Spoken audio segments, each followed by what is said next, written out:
If you're looking to lose a little extra weight and want some easy tips that don't include dieting, watch this whole video and I'm gonna share some really great tips that will help.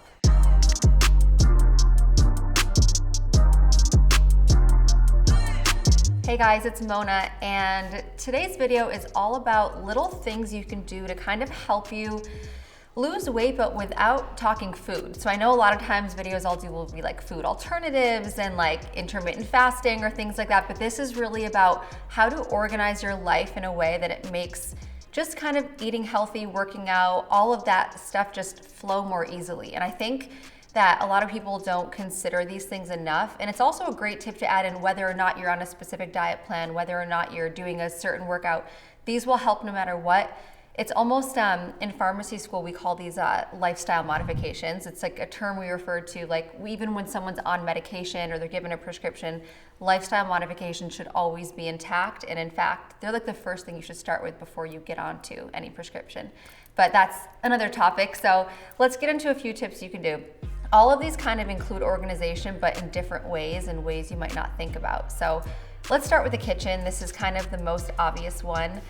Organizing your pantry and organizing your kitchen. So I know it might sound like not the biggest deal or something that's not gonna make as big of a difference, but I want you to just imagine like you walk into a kitchen and everything's a little messy, like you open a drawer and there's like open bags of chips and you know, some things are half empty or the fridge is just like a big mess of things, like half open things, nothing's labeled. It's just not the most inviting, and I say this a lot. I love to give really extreme examples because it helps you picture one way or the other. Like maybe your kitchen isn't a full disaster, but at least you know on this end of the spectrum, it just wouldn't be the most inviting thing.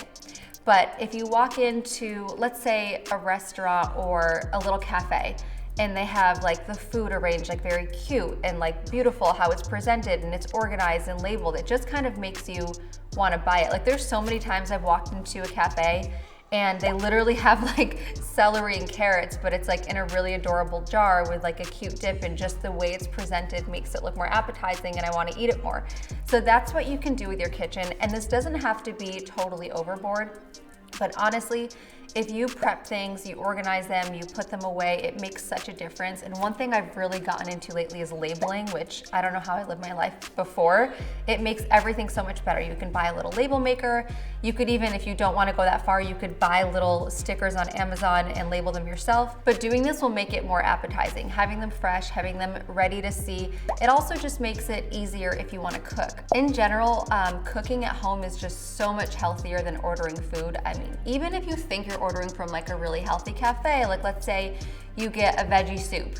You don't know what goes into that. You don't know the preservatives that go into it. You don't know how much sodium they add. Even if you can see all the ingredients, sometimes the sodium is so high that it can give you the appearance of being heavier than you are. I know a lot of times when I'm bloated, I feel like genuinely like I'm 4 pounds heavier.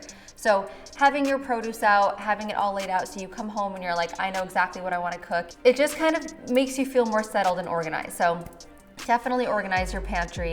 There's also, if you really want to go as far as to invest a little bit in it, you can pay certain companies to come do a full makeover. I know that's helped a lot of people, so that covers the kitchen. Next, let's talk about your closet. So I know you wouldn't normally associate a closet with weight loss, but there's so many times when I've woken up in the morning at like 6 a.m. to go to a workout. Let's say I have to do it before I would, go to the pharmacy. And just the thought of like getting up, finding an outfit, but if I woke up and everything was laid out perfectly the night before and I knew exactly what I was gonna do, and it's just one less thing you have to think about in the morning or one less thing you have to think about, it makes it so much easier, makes you feel more together.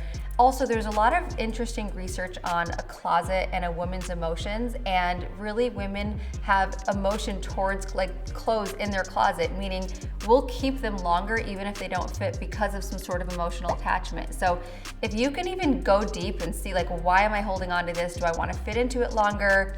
One thing I like to do, because I hate throwing stuff out too, but I also hate hoarding, is I'll move it. So I'll take it out of my space, box it, put it in another room, store it somewhere, and then if I don't look at it in 6 months, then I know it's ready to get rid of. You could even do a year, but just get it out of your like everyday general space and make sure that's like really clean and something you can just have a little bit more seamless. Have everything laid out that you actually like to use. Pick out your clothes the night before, lay them out, and Also, the things that you actually look good in and you feel good in and make you feel more confident will give you more motivation to work out.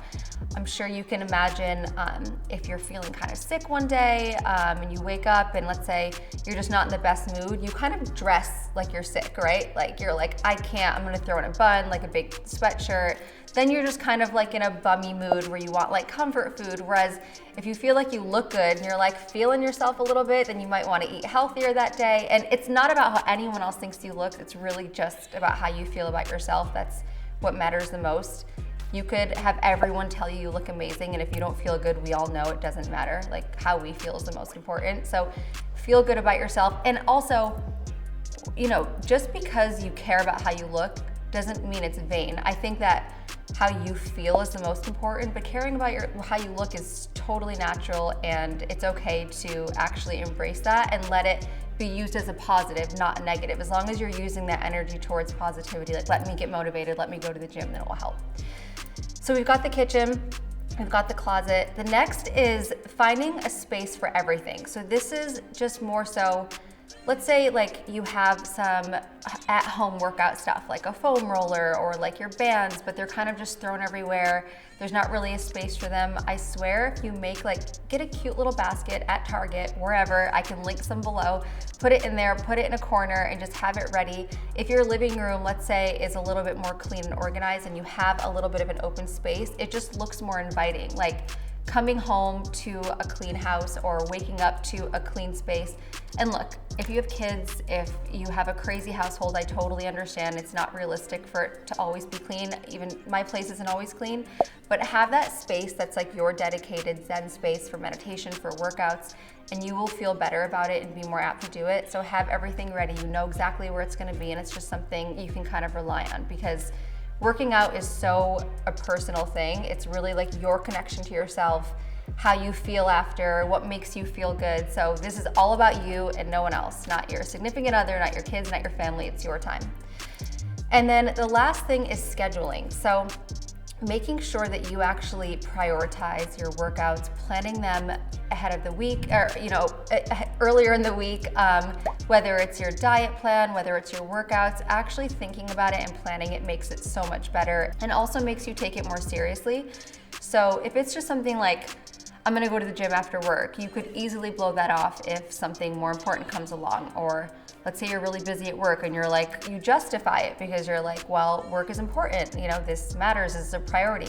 But if you have it in your calendar and you have that commitment to yourself, keeping the commitment to yourself also will improve your confidence, improve your integrity. It's really important to make those promises to yourself. It's also more fun to plan it with someone else. So have a friend that you do a workout with, have a class that you want to try, mix it up. And even if you want more affordable options, there's so many online options now. You could even make a date for that. Like have a friend come over and you guys both do an online class. Just make sure that you prioritize it. Think about recipes you want to try. Maybe, go grocery shopping earlier in the week, see what's on sale, see what good produce they have, look up a recipe, have it ready to go. I'm telling you, organizing, making it all really functional. And I know it seems like a lot of work at first, but it will absolutely save you more time in the long run. It's maybe an extra 30 minutes that will save you stress, anxiety, tension, and just keep you on your toes. And I always say, the more I'm on my game and the busier I am, the more energy I have. The more lazy I get, let's say I'm just in a weird lull for a week or two and I'm not working that much, my energy's lower, I'm more tired all the time. But when I'm on my game and have no time to even breathe, I have the most energy in the world. So it's really just how you feel. It's all a mental game. So those are my tips. I think they will really, really help. If you guys have any questions on these, if you've tried these, let me know. If you have any little organization tips, leave it in the comments. Maybe other people can read and get some ideas. And let me know if you like this kind of video, kind of these lifestyle modification videos. So let me know. Please like, comment, and subscribe, and I'll see you next time.